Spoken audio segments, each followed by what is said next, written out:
मध्य प्रदेश के पूर्व कृषि मंत्री कमल पटेल चर्चा में हैं। चर्चा में इसलिए हैं क्योंकि उन्हें पद मिला है। अब आप सोच रहे होंगे कि भला ऐसा कौन सा बड़ा पद मिल गया जो चर्चा में है। नहीं, इसलिए नहीं चर्चा में है कि उन्हें कोई बड़ा पद मिला है, बल्कि इसलिए चर्चा में है कि उन्होंने जो पद लिया है उनके कद का है ही नहीं। उनकी छोड़िए, इस बात की मिसाल पूरे प्रदेश में कहीं पर भी नहीं मिलती। आप सोच रहे होंगे कि उन्होंने क्या किया, आप खुद अचरज में पड़ जाएंगे। पूर्व मंत्री, हरदा से 5 बार के विधायक रहे, फिलहाल विधानसभा का चुनाव हार चुके हैं, कमल पटेल सांसद प्रतिनिधि बने हैं। अब जरा सोचिए, कमल पटेल सांसद प्रतिनिधि बने। आप सोच रहे होंगे भैया ये तो छुटभैये नेताओं को सांत्वना पुरस्कार के तौर पर दिए जाने वाला पद है। प्रोटोकॉल में अगर पंचायत की बात आए तो पंच से नीचे, और नगर पालिका की बात आए तो पार्षद से नीचे। और कमल पटेल पूर्व कृषि मंत्री, 5 बार के विधायक, वो सांसद प्रतिनिधि बने साहब हरदा के। जी हाँ, अब इस पर इसकी वजह क्या है, इस पर कांग्रेस की प्रतिक्रिया क्या है, इस पर उन्हें बनाने वाले सांसद और केंद्रीय मंत्री डीडी उइके का क्या कहना है, और खुद कमल पटेल क्या तर्क दे रहे हैं सांसद प्रतिनिधि बनने पर, ये आपको बताऊंगा। नमस्कार, मैं हूं भुवनेश सेंगर। नहीं जुड़े हैं तो जुड़ जाइए, द लपेटा को जरूर सब्सक्राइब करें। लीक से हटकर खबरें लाते हैं, दमदारी और बेबाकी से खबरें दिखाते हैं, इसीलिए गुजारिश करते हैं चैनल को सब्सक्राइब करें, लिंक को ज्यादा से ज्यादा शेयर करें। खबर तो आप तक भी पहुंच ही गई होगी कि 5 बार के विधायक कमल पटेल दरअसल बने हैं सांसद प्रतिनिधि। लेकिन सवाल आपके जहन में भी होगा क्यों। तो आइए इस वीडियो के जरिए हम इसी क्यों को तलाशने की कोशिश करते हैं कि आखिर क्या मजबूरी ऐसी थी, ऐसी क्या वजह थी कि कमल पटेल को यह पद स्वीकारना पड़ा जो कि एक शुरुआती कार्यकर्ता को दिया जाता है। तो ये तो आपको पता चल गया, दिया किसने, डीडी उइके साहब ने। डीडी उइके साहब कौन है, केंद्रीय राज्य मंत्री हैं और हरदा बैतूल सीट से लोकसभा के सांसद भी हैं और केंद्रीय मंत्री भी हैं। उन्होंने कमल पटेल को बनाया अपना सांसद प्रतिनिधि। यह सवाल जब कमल पटेल से पूछा गया, इससे पहले जब बात उठी, कांग्रेस ने इस पर क्या कहा है और कांग्रेस क्यों कह रही है कि सत्ता की लोलुपता इतनी ज्यादा है कि बगैर किसी पद के रहा नहीं जा रहा। लेकिन उससे पहले बात उस जनचर्चा की कर लेते हैं। कहा यह जा रहा है कि कमल पटेल हाल ही का जो विधानसभा चुनाव हारे, ये वही कमल पटेल हैं जो एक वक्त में खुद को मुख्यमंत्री पद का दावेदार बता चुके थे। अब की बार मंत्री जी मंत्री भी नहीं रहे, विधायक तक नहीं रहे। ऐसे में मंत्री जी को लगता है कि अपनी जो ज़मीन है वो खिसक न जाए, और ऐसे में चूँकि सरकार की तमाम योजनाओं में अपना दखल भी हो, सरकारी कामकाज में दखल भी हो, तो किस हैसियत के साथ बैठा जाए। तो मंत्री जी ने सोचा कि क्यों ना यही पद ले लेते हैं, जो पद मिले वही सही, राजनीति की बुश्ती लौ टिमटिमाती रहे, इस लिहाज से ये स्वीकार कर लिया। अब सबसे पहले सुनते हैं कमल पटेल की जुबानी। खुद कमल पटेल भी ये बात तो कह रहे हैं कि सरकारी योजनाओं का लाभ मिले, विकास हो, दुनिया भर की चीज़ें हो, इसीलिए मैंने स्वीकार किया है। और बीजेपी का एक सनातन वाक्य है कि कोई भी पद छोटा नहीं होता है। पहले कमल पटेल की जुबानी सुन लीजिए, फिर हम बात करेंगे कौन सा पद छोटा होता है, कौन सा पद बड़ा होता है। तो मैं पूछता हूँ कि कांग्रेस को क्या अधिकार है कि भारतीय जनता पार्टी और हमारे सांसद या हमारे केंद्रीय मंत्री या हमारी पार्टी का नेतृत्व अगर भारतीय जनता पार्टी के कार्यकर्ताओं को किसी को भी कोई जिम्मेदारी दे तो उनके पेट में तकलीफ क्यों है?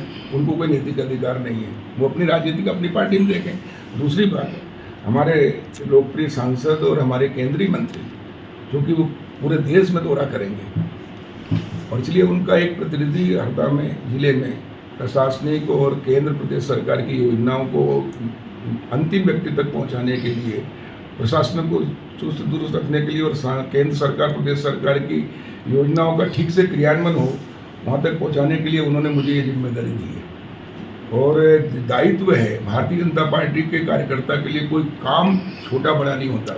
हम पहले कार्यकर्ता, प्रधानमंत्री नरेंद्र मोदी जी ने कहा है कि मैं संवैधानिक रूप से प्रधानमंत्री हूँ लेकिन प्रधान सेवक हूँ, और सेवा करना ही हमारा उद्देश्य। राजनीति सत्ता प्राप्त करके किसी सत्ता प्राप्त करना हमारा उद्देश्य नहीं है। सत्ता परिवर्तन से व्यवस्था परिवर्तन और सेवा करना है, और इसलिए सेवा का काम कोई छोटा बड़ा नहीं होता है। और मुझे गर्व है कि मैं मेरे सांसद का प्रतिनिधि हूँ और इसके माध्यम से हरदा जिले में प्रदेश और केंद्र सरकार से अधिक राशि लाकर मंत्री जी, सांसद जी, मुख्यमंत्री, केंद्रीय मंत्री, प्रधानमंत्री जी से भारत सरकार, प्रदेश सरकार हरदा जिले के विकास में चहुमुखी विकास करेंगे और गुणवत्ता युक्त काम होगा। सबका साथ, सबका विकास, सबका विश्वास और सबके प्रयास से इस जिले को, प्रदेश का नहीं देश का नंबर 1 जिला बनाना है। ये हमारा सपना है। उस सपने को साकार करने में हम सफल होंगे।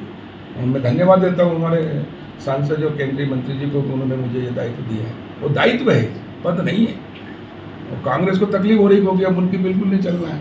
जिस बैठक में मैं चला जाऊँगा उस बैठक में उनके चलना नहीं है, ना कोई उनको कुछ श्रेय मिलना है। क्योंकि हर चीज़, अब केंद्र में हमारी सरकार, प्रदेश में हमारी सरकार, काम हम कराएं और श्रेय बोलें। जबकि इनकी सरकार थी, जब कुछ किया नहीं, तो हमारा श्रेय भी हमारी पार्टी को मिलेगा और सबको लेके चलेंगे। और बैठकों में जाऊंगा मैं, जिला योजना समिति की बैठक हो या जिला पंचायत की बैठक हो, नगर पालिका की हो, नगर परिषद की हो, जिला पंचायत की हो, जनपद की हो, सब जगह जाऊंगा। तो कांग्रेसियों की चलना नहीं है कुछ भी। बड़े मुखर नेता, बड़े बोले नेता हैं कमल पटेल। आप जो जानते हैं वो अच्छे से जानते हैं, और यही उनकी राजनीति का माइनस पॉइंट भी रहा है। अब जरा सोचिए, कमल पटेल तो बड़ा गिना रहे हैं, लेकिन डीडी उइके साहब जो जिन्होंने सांसद हैं, जिन्होंने बनाया, उनसे सवाल पूछा, जवाब तो जो भी दिया वो तो आप सुनेंगे ही, लेकिन जरा उनका लहजा तो देखिए। बेचारे ऐसे लग रहे हैं कि ये भी उनको किसी ने ज़बरदस्ती बनवाया हो, कि कमल पटेल ने जिद करी हो और जिद करके कमल पटेल को बनाना पड़ा हो। क्योंकि हिचकिचाए तो वे भी होंगे कि इतने सीनियर नेता को, पूर्व कृषि मंत्री को सांसद प्रतिनिधि बना रहे हैं, जो कि आमतौर पे छोटे मोटे कार्यकर्ताओं को बनाया जाता है। आप जरा उनका लहजा देखिए साहब, यही तो देखने की चीज़ होती है। बयान देने वाले जो है वो इस विषय पर क्या है टिप्पणी करेंगे, उसके लिए मैं अधिकृत नहीं हूँ।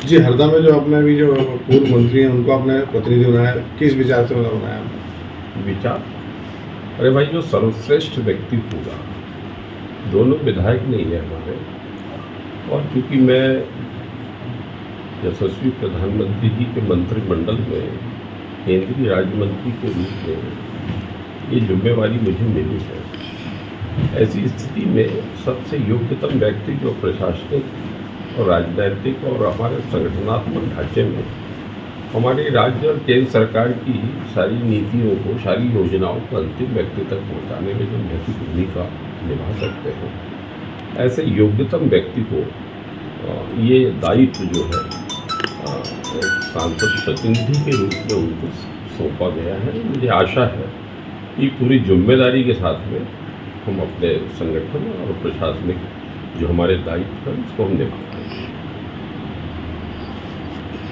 ठीक, स्वाभाविक तौर पर यह पूरे प्रदेश में चर्चा का विषय बना है। इसलिए बना है क्योंकि कमल पटेल सांसद प्रतिनिधि बने हैं। अब कमल पटेल भले ही कह रहे हैं कि इसमें किसी और का पेट क्यों दुख रहा हो, लेकिन कांग्रेस तो कह रही है कि सत्ता की लोलुपता की हद है, कहीं कोई जरिया नहीं बना है, बचा है प्रशासन में दखल देने का, तो हार हजम नहीं हो रही है।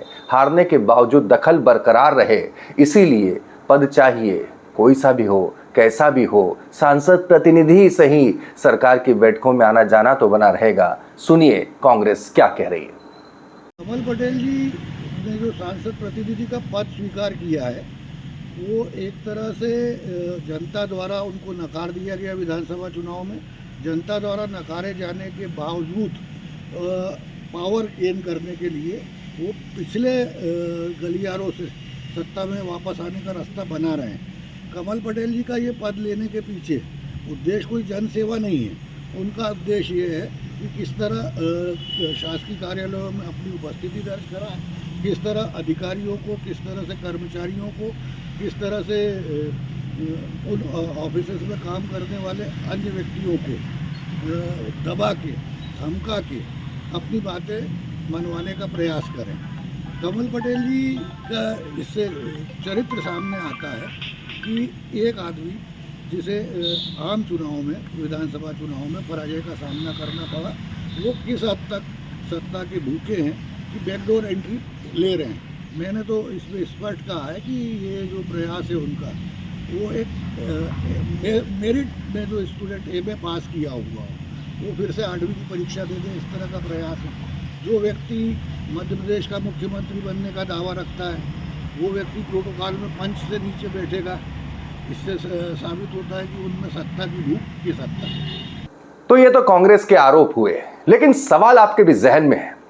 जो बात है कि पार्टी में कोई पद छोटा नहीं होता, कोई काम छोटा नहीं होता।